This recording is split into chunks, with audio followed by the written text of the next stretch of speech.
I've been trying to figure out what it is that these nightly interludes remind me of. These stories from the Pali Canon.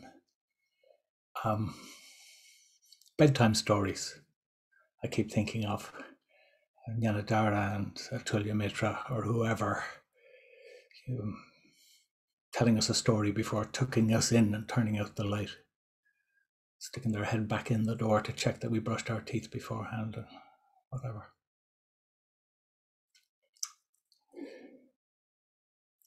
Stories, I want to muse a little about stories, or ramble a little about stories before telling the few little bits of story I'm going to tell tonight.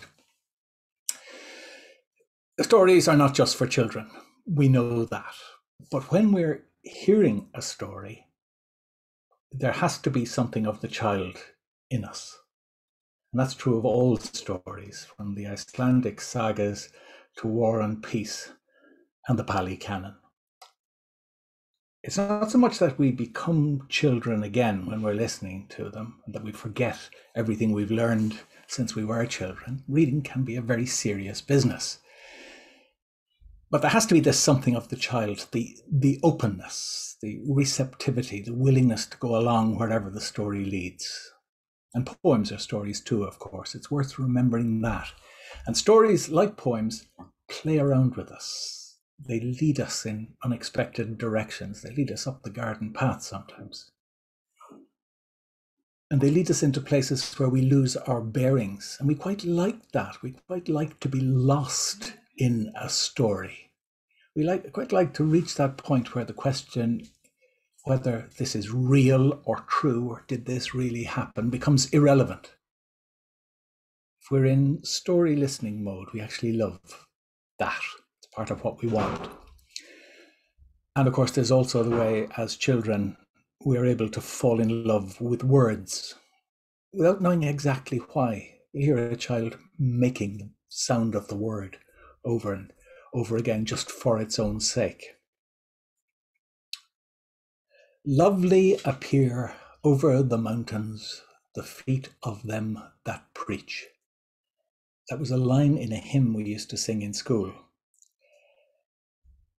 And just that line, not the rest of the hymn, I remember reaching into parts of me. It stuck in my mind in a way that hasn't happened too many times since. I mean, the rest of the hymn is fine, quite nice actually. It's based on a passage from the Old Testament, from Isaiah, and bring good news of peace on earth in every clime. Now, they're fine in themselves, but the effect of the other lines is different. It has nothing to do with what I sensed in that almost surreal invocation of feet appearing over a mountain. It's awkward enough phrasing, I suppose, but it hit the spot in a way I didn't understand. T.S. Eliot put it very beautifully and far more succinctly than I ever could. Words, after speech, reach into the silence. We can't say what's going on in the silence, but we can sense it and respond to it. And it's that mysterious faculty of ours that stories play around with, if we let them. So, if you will, please lend me your childlike ears. The first of my 2, or maybe 2 and a bit, little stories from the Pali Canon. It's from the time just after the Buddha's enlightenment, when he's decided or been persuaded that there are enough people around who are receptive enough to learn from him about his enlightenment and become enlightened themselves. The first couple he thinks of, his revered former teachers. He still greatly respects them, but they turn out somehow just to have died. So he's on his way to Benares, as it used to be called, to bring the great message of awakening to the 5 monks who had been so kind to him when he was practicing with them before as an ascetic. And this, from the Pali Canon, from the basket we were talking about the other day that describes, or that is geared towards the monks, with the rules for the running of a monastery and for monks' behavior, but also with accounts of the Buddha's setting up of his monastic system and his embarking on the teaching mission. It begins, the passage I want to dwell on. Now Upaka, a man belonging to the Ajivaka sect, the sect of naked ascetics that we've heard about already, he was traveling on the road between Gaya and the Bodhi tree from which the Buddha was coming. And when he saw him, he said to the Lord Buddha, "Your countenance, friend, is serene. Your complexion is pure and bright. In whose name, friend, have you retired from the world? Who is your teacher? Whose doctrine do you profess?" And when Upaka Upaka the Ajivaka had spoken thus, the Lord Buddha addressed him. "I have overcome all foes. I have attained all wisdom. I am free from stains in every way. I have left everything. I have obtained emancipation by the destruction of desire. Having myself gained knowledge, whom should I call my master? I have no teacher. No one is equal to me. In the world of men and of gods, no being is like me. I am the Holy One in this world. I am the highest teacher. I alone am the absolute Sambuddha. I have gained quietude by the extinction of all passion and have obtained nirvana.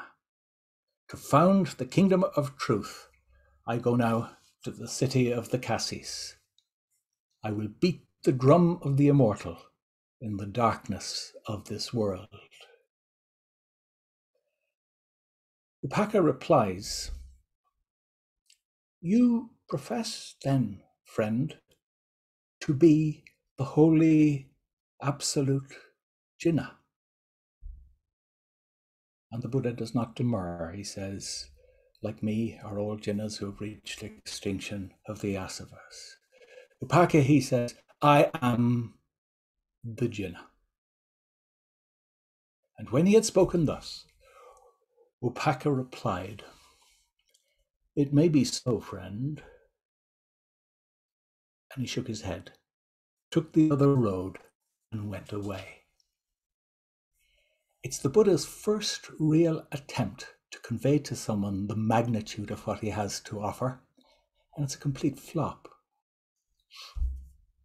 And what's interesting is that it has stayed in the literature. It's there in the Pali Canon. There were only two people present at that encounter, the Buddha and the man who comes to talk to him. And there's a story that Upaka, after an unhappy marriage many years later, came back and joined the ranks of the Buddha's followers. So maybe the story got around then. And maybe the monks, you never know, the monks maybe came to know him as the Pete Sutcliffe of the Sangha. An illusion that will be lost on the younger people among you, the one who almost joined the original Arahants. That's possible.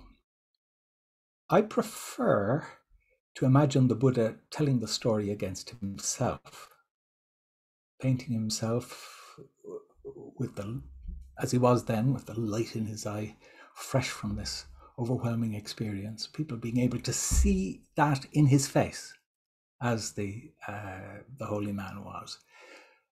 People able to see it, but keeping out of his way, the way they sidestepped those earnest and no doubt lovable people on O'Connell Street who want to come up to you and tell you about the experience of God.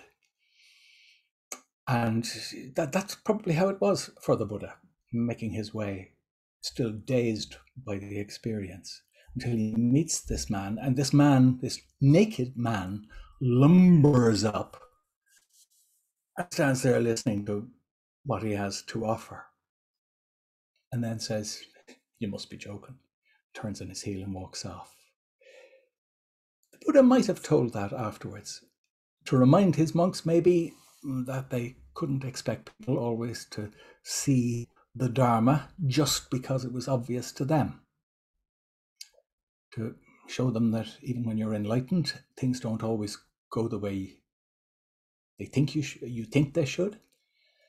Or he might just have wanted to keep in his relationship with the monks that element of lightness, to cut through their earnestness sometimes, to stop them overdoing the effortful aspect of the practice, to help them as he's teaching them to keep a little of the playfulness and innocence of a child listening to a story.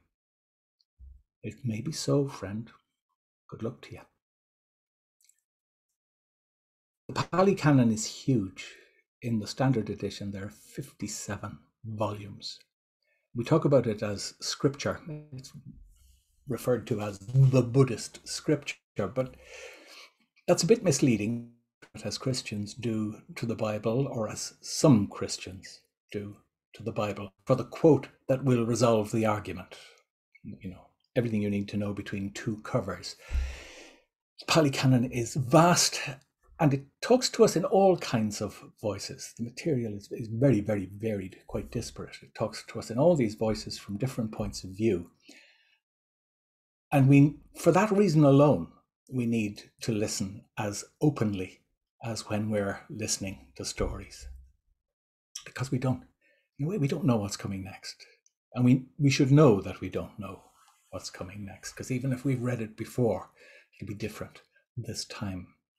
In the same Mahavagga section of the canon, from which I've been quoting, a little further on, comes the story of Mahagovinda, which is very, very different.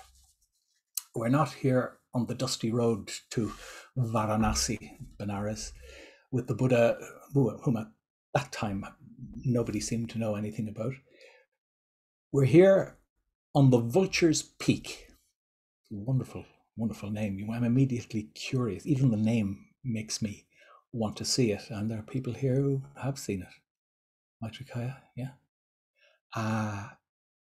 Whether it's called the Vulture's Peak because it looks like a vulture, some people say it's shaped like a crouching vulture with two shoulders or wings hunched on either side. Some people say it's because the vultures live there in great numbers.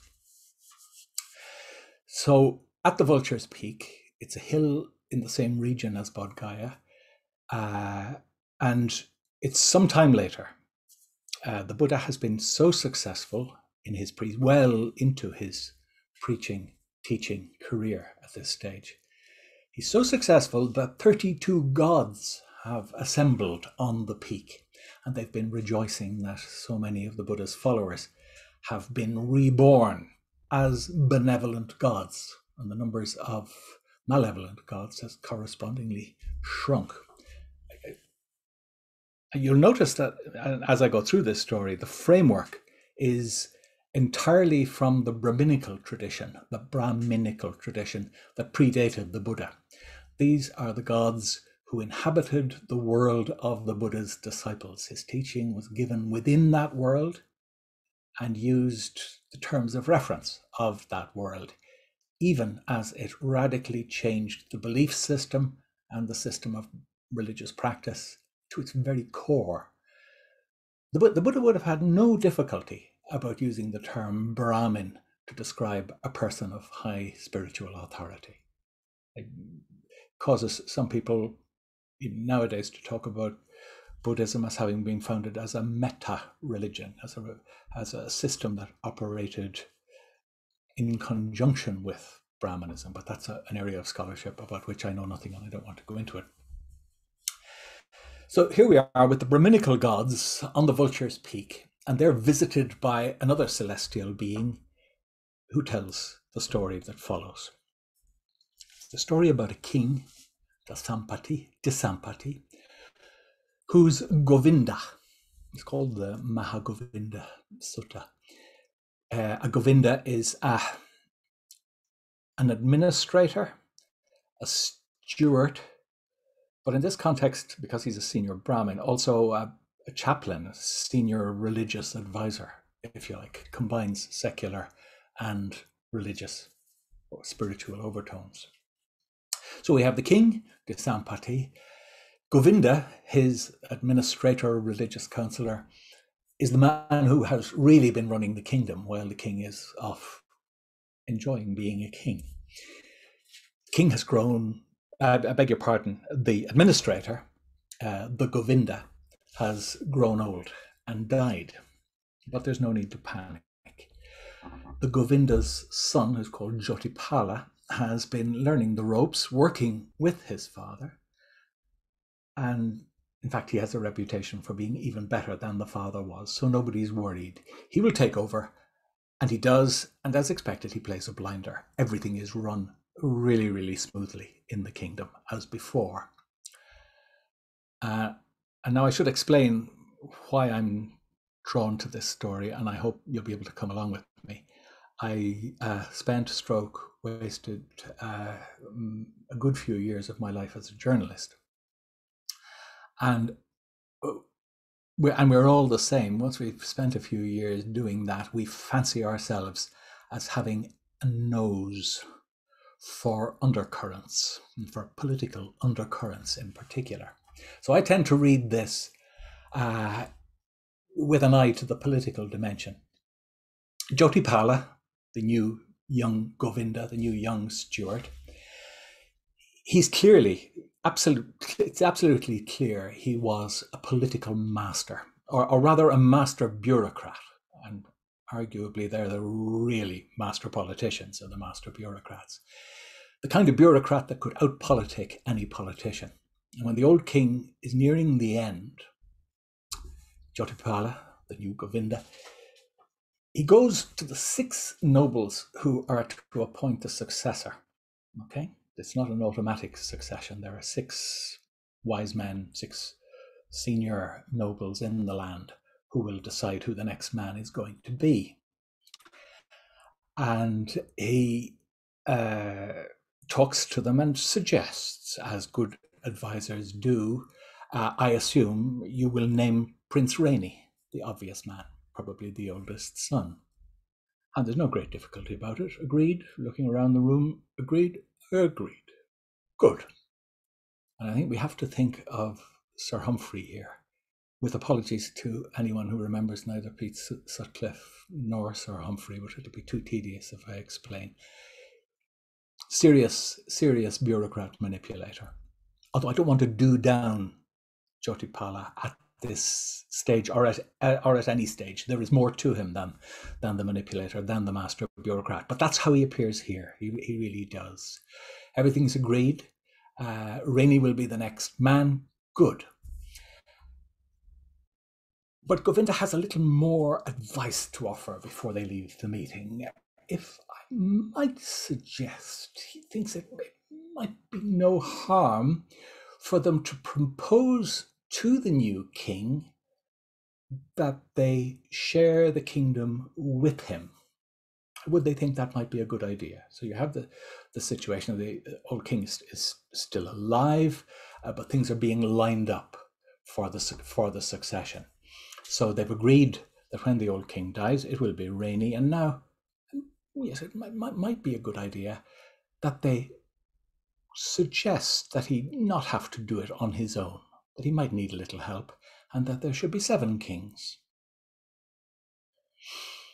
After brief consideration and exchanged glances around the table, yes, they try not to appear too hasty, and they accept, of course. Excellent idea. Excellent idea. Wouldn't have thought of it myself, but yes, let's do it. Let's do it. Yes, very good. So the king dies. Prince Rainy ascends the throne and promptly devotes himself to doing what kings do, that kingly pursuit of enjoying being a king, enjoying the pleasures of kingship. So after a while, Govinda Jyotipala feels it his duty to ask to speak to the 6 noble advisors and point out that there is this small problem. Gentlemen, he says, King Visampati is dead. King Renu, who has been anointed in his place, has abandoned himself to the pleasures of the 5 senses. Who knows what will come of this? The sense pleasures are intoxicating. You should go to him and say, do you remember your word, Lord? And of course they do that. They go to the king and they tell him, do you remember we had that conversation with you, that when you became king, you might think of sharing the kingdom with us? King said, yes, I do. I remember my word about dividing up the kingdom. Now, who is there who can divide this mighty realm of earth, so broad in the north and so narrow like the front of a cart in the south, into 7 equal parts? Who is there with the skill and experience we can rely on? Who? I wonder who it could be. Then the lords, of course, venture to suggest, who indeed, your majesty, if not the great steward, the Mahagovinda? So King Renu thought, excellent idea, sent a man to the Mahagovinda to say, my lord, the king sends for you. The man went, and the great steward came to the king, exchanged courtesies with him, and sat down to one side. And then the king said, my lord steward, go and divide this mighty realm of earth, so broad in the north and so narrow like the front of a cart in the south, into 7 equal parts. Very good, sire, said the great steward, and he did so. And after a while, Reverend Stewart, just as you were a beloved, dear, and faithful friend to King Renu, there's a delegation. The 6 nobles are back in the Stewart's office. I have a notion they came to his place this time. He didn't have to go to them. The business of ruling 7 kingdoms, we can imagine, proved a little more onerous than they were bargaining for, and there were other aspects to kingship that were much more enjoyable. So, Reverend Stewart, they say to him, just as you are a beloved, dear, and faithful friend to King Renu, so you have been to us. Please manage our affairs for us. We trust you will not refuse. Of course he doesn't. And he administers the realms of all 7 anointed kings. And this is where we have to remember again that there is more to Mahagovinda than being a skilled administrator. He is, as we said, a Brahmin, and therefore a figure of note, not just a member of a religious grouping, but a figure of note in spiritual affairs as well as in the mundane. And we're told that as well as running the 7 kingdoms, he also taught the mantras to 7 distinguished Brahmins and 700 advanced pupils. And at this point, things take an interesting turn. The Govinda administration proves to be, as expected, a marvel. Smoothly oiled, brilliantly working machine. And the Govinda's, the steward's reputation rises and rises and rises, to the extent that rumors start to spread that because he's a holy man as well, that he is even more adept in the spiritual sphere, that he regularly meets and converses with the god Brahma. Now he knows this is not true. And it seems that somehow the disjunction, what's the word I'm looking for? The way his reputation and what he really is that just don't fit together, gives him pause for thought and spurs him. He is, after all, a high achiever. We can tell that. It spurs him to do something about pushing his achievement in the religious sphere a little further, a lot further. He takes 4 months leave from his duties to meditate on metta. And when, after that, he hasn't reached the deathless Brahma world, he resigns all his duties as the Mahagovinda in all 7 kingdoms, resists all the blandishments and temptations put in his way by the 7 kings. He resigns his duties as a religious leader also, leaves behind all his wealth and possessions, and becomes a wandering ascetic, searching after truth. Now we are here moving into a really different story realm. The nobles announce that they will go with him, the 7 nobles, but also the 7 leading Brahmins and their 700 advanced pupils are moved also to give up all and go along with him, along with his, is it 40 wives? I think it's 40 wives, like his 40 equally ranked wives. It sounds like a domestic horror on a major scale, but these are the elevated terms in which numbers are handled in these texts. So followed by this company, it says, the great Stuart wandered through villages, towns, and royal cities. Whenever he came to a village or town, he was like king to kings, like Brahma to the Brahmins, like a deity to householders. And in those days, whenever anyone sneezed or stumbled, they used to say, praise be to the great Stuart. Praise be to the Minister of Seven, as he was called. And the great Stuart, the Mahagovinda, dwelt suffusing one quarter with a mind filled with loving kindness. Quarters now, 4 quarters. Suffusing one quarter with a mind filled with loving kindness. Then a second, then a third, and a 4th quarter. He dwelt suffusing the whole world, up, down, and across, everywhere, all around, with a mind filled with compassion, with a mind filled with sympathetic joy, with a mind filled with equanimity, free from hatred and ill will. And thus he taught his disciples the way to union with the Brahma world. And at this point, the text springs a dramatic surprise on us. It's the kind of thing that does happen the way these texts are put together. At that point in the story, we hear the voice of the storyteller, who's called Pankashika, addressing somebody. Been addressing us as listeners to the story to this point, but he's addressing somebody. And it's not immediately clear who that person is. The effect is almost cinematic, as though the camera is pulling back from the action to show us 2 figures conversing in the foreground, if you see what I mean. So the storyteller speaks or addresses this person and says, apropos of what's just been told, do you remember this, Lord? And then comes the answer. I do, Pankashika. At that time, I was the Brahmin, the great Stuart Mahagovinda, and I taught those disciples the path to union with the Brahma world.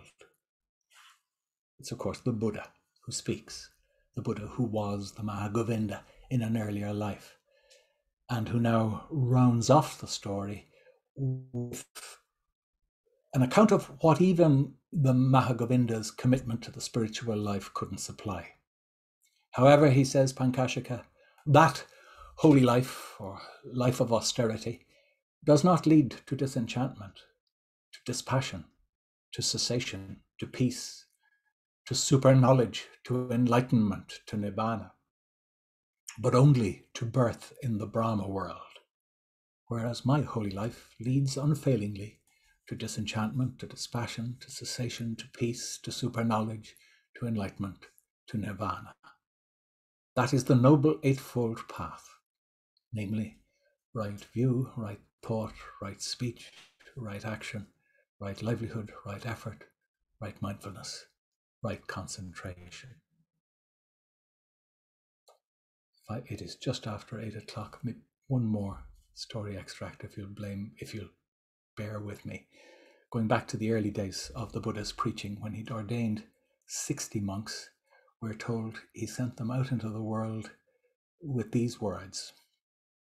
I am delivered, O bhikkhus, monks, from all fetters, human and divine. You, monks, are also delivered from all fetters, human and divine. Go now, monks, and wander for the gain of many, for the welfare of the many, out of compassion for the world, for the good, for the gain, and for the welfare of gods and men. Let not 2 of you go the same way. Preach, O bhikkhus, the doctrine which is glorious in the beginning, glorious in the middle, glorious at the end, in the spirit and in the letter. proclaim a consummate, perfect, and pure life of holiness. There are beings whose mental eyes are covered by scarcely any dust, but if the doctrine is not preached to them, they cannot attain salvation. They will understand the doctrine, and I will go also, monks, to Uruvela, to Sananigama, in order to preach the doctrine. Lovely appear over the mountains, the feet of them that preach. Those are the stories. Some seem to describe just what happened. The man the Buddha tried to convert and couldn't.